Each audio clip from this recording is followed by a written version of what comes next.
Our RV has been two-door refrigerator that can be operated using 3 different power sources: electricity, battery, or gas.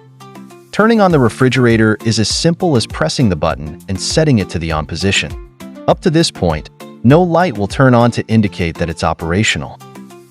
To put it in automatic mode, press the button that says gas, and the auto light will turn on. This means that the refrigerator will automatically select the available power source for its operation. We strongly recommend to our customers that they use the battery as a power source only when traveling, as it depletes quickly when powering the refrigerator. So, before you hit the road, close the gas tank, and since you're not connected to electricity, the refrigerator will run directly on the battery and continue cooling during the trip. When you reach your destination, if you don't have electricity service, then the refrigerator should operate on gas.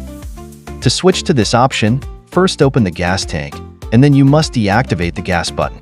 The auto light should turn off, indicating that the refrigerator is now operating directly on propane. On the other hand, if you arrive at a place with electricity, you just need to connect the RV to the service, and the refrigerator in automatic mode will switch to electric power by itself. I know, it can be hard to understand. Just remember, always in the on position. If you are traveling, use the batteries.